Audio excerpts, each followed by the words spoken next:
नमस्कार, आप सुन रहे हैं ज्ञानशिला। पूज्य श्री भाई जी का पत्र है एक साधक को, जिसे रतनगढ़ से लिखा गया था। श्री भाई जी लिखते हैं, सस्ने हरि स्मरण तुम्हारा पत्र मिला, फिर 36 तारीख का मिला। मैं समय पर उत्तर नहीं लिख सका, इसके लिए कोई विचार मत करना। इस संबंध में होने वाले प्रमाद का तुमको अच्छी तरह से परिचय है। तुम्हारा भाव बहुत सुंदर है। आकर्षण श्री कृष्ण आप ही बढ़ावेंगे। वे आकर्षण करते हैं, इसी से तो उनका नाम कृष्ण है।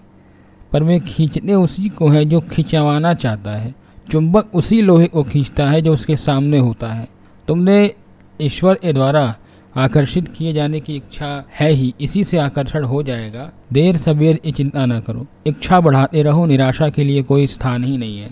रही मेरी बात, सो भैया मैं बिल्कुल सत्य लिखता हूँ। मुझे ऐसी कोई बात नहीं दिखती जिससे मैं किसी को भी मेरी कृपा से उद्धार होने या भगवत प्राप्त करवा देने का आश्वासन दे सकूँ। हाँ, मैं स्नेह कर सकता हूँ तुम्हारे साथ।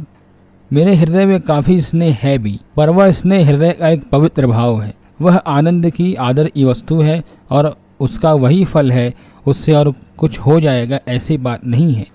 वह स्नेह तो बस निरा स्नेह ही है। वह यदि किसी रूप में लाभ है तो बस वही लाभ है, उससे अन्य किसी लाभ की बात नहीं सोचनी चाहिए। तुमने जीवनी वाले काम के संबंध में लिखा, सो जो कुछ किया है उनके भाव के प्रति मेरे मन में आदर है। उनकी शुद्ध नियति सराहनीय है।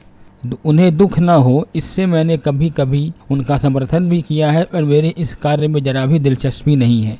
जीवन में बहुत बार बहुत सी बातें हुई हैं, पर न मैंने कभी डायरी लिखी, न किसी घटना को लिखा, न किसी को बताया है। मुझे याद भी नहीं है। मेरा साथ छोड़े हुए उनको बहुत दिन हो गए, जिनके बारे में तुमने बताया। तब से तो कुछ लिखा ही नहीं उनको। जब वे पास थे तब भी वे प्रायः लुक छिप कर जो संग्रह कर पाते थे लिखते थे।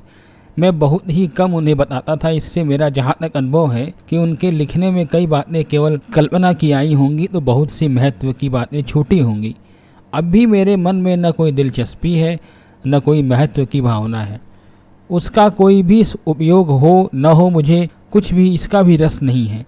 हाँ, विकृत रूप लोगों के सामने न आवे तो अच्छा है। उस संग्रह में कुछ प्रकाशन योग्य साहित्य हो तो उसे देखकर प्रकाशित कर दिया जाए। इसीलिए उसे गोरखपुर मंगवाया भी था, पर मुझे फुर्सत नहीं मिली और वो जो व्यक्ति हैं उनकी इच्छा देखी, इससे वापस भेज दिया। पर तुम इस काम को मेरी सहायता से करो, यह मेरी जरा भी इच्छा नहीं है। जो कुछ पहले का संग्रह है उसमें अवांछनीय चीज हो और वह यदि निकाल दी जाए तो अच्छा है, पर यह काम भी कौन करे, मुझसे तो होगा नहीं।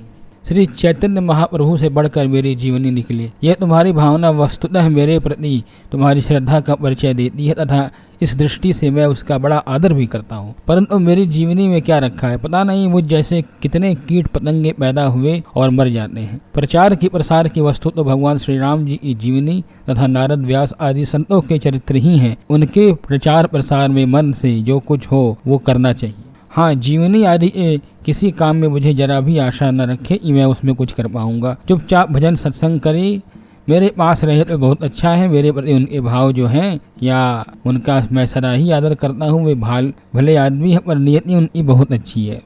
तुम्हारा साधन जिस अवस्था में तुम हो उसे देखते हुए बहुत संतोषजनक तथा सुंदर है। साधन में कमी का बोध तो साधन बढ़ाने वाला होता है, बशर्ते कि कभी निराशा की कल्पना न की जाए।